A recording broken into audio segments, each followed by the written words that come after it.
Zagging of our edges, we're going back to straight stitch needle. One of the things that I should mention to everyone is that when you change settings, make sure the needle is not down into the plate.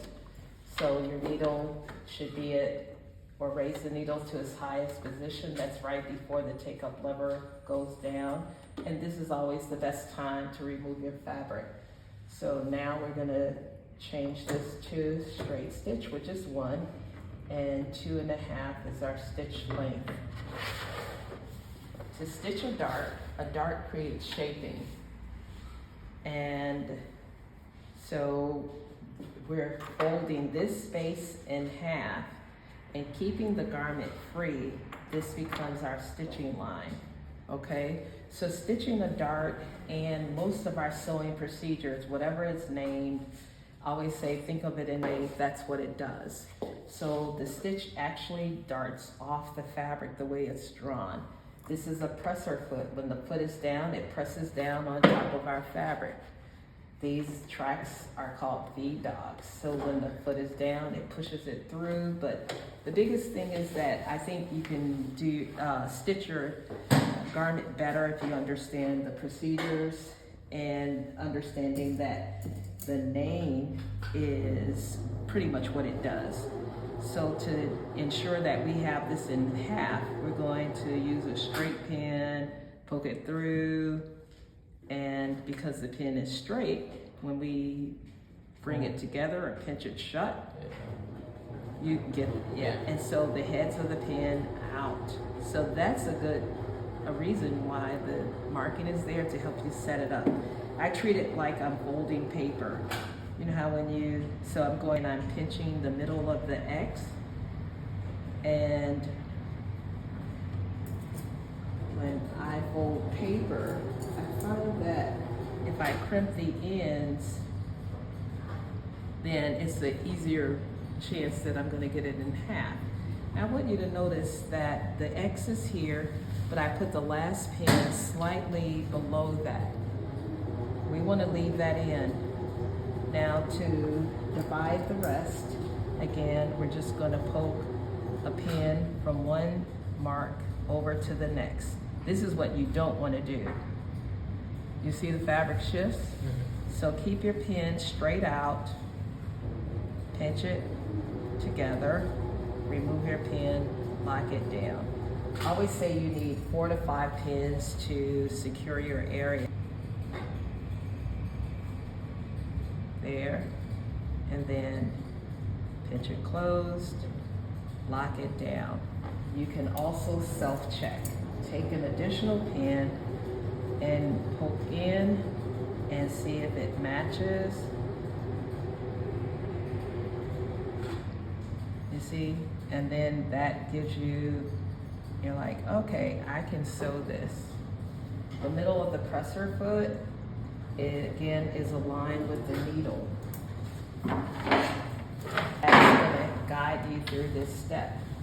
I'm gonna lower the foot where the middle of the presser foot is sitting on the line. You see that? And don't sew at an angle.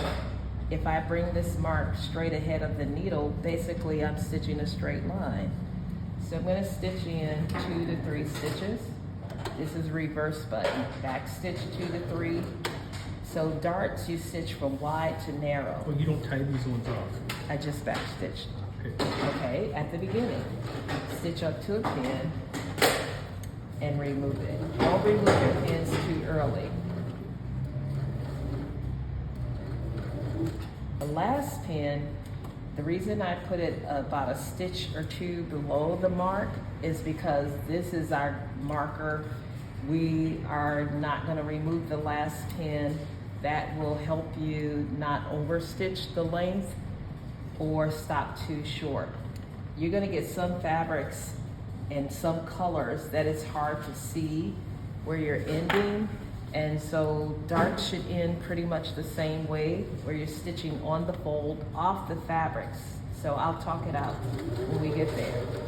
So we're here, remove the pin, And that, again, we're not removing, what did I say? Don't remove that last pin, right?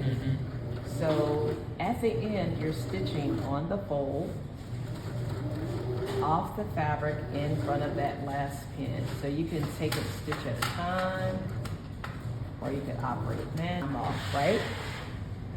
And We don't reverse stitch you it do here. not reverse. Pull off enough thread. You tie it up.